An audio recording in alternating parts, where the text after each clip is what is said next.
Hi, my name is Dr. Kelly Kearse. I'm a former scientific researcher. For the past 20 years, I've been a science instructor at Knoxville Catholic High School in Knoxville, Tennessee.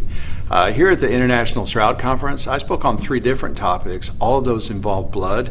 So my particular research background is in immunology.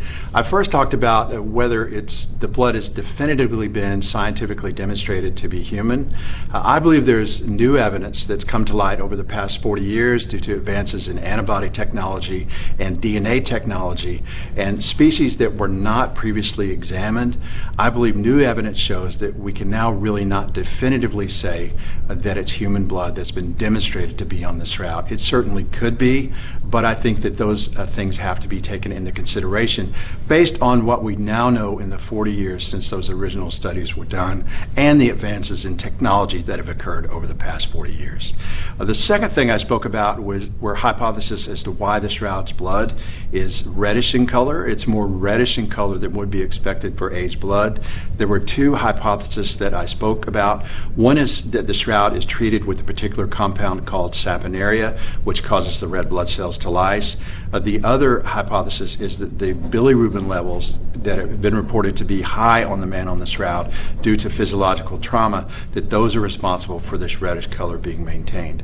And my results would suggest that the saponaria treatment of the cloth was not responsible for the reddish color, and as well that the high bilirubin levels were not responsible for the reddish color being maintained with time. So that is still something that remains very interesting and very mysterious. The third thing that I talked about was the fact that serum halo rings have been found on the shroud. These are important because they're only seen when clotted blood is involved. When you directly transfer blood to the cloth, you don't see these, but you do see these serum halo rings on the shroud. So I looked at various ways if you can mimic those serum halo rings with certain things, and I found that you could, and whether or not how that bears on what is on the shroud is something that remains to be determined. I also, at the very end, talked about a previous test that was done on 3 different types of fibers of the shroud. When you digest away the proteins, what it looks like underneath. And I presented a chemical basis as to why there's no image underneath the fibers in the bloodstained area, which is a very, very interesting property of the shroud. I think it merits further investigation. So I first got interested in the shroud in the 80s. I was in college. I was working as a butcher in a grocery store. The magazine rack had National Geographic. I first saw the shroud photos there. I became interested. Next 10, 15 years, whatever, caught a special on TV, read a book or 2, kind of casual interest. 2010, I thought I might be able to go over to Italy to see the shroud on exhibition.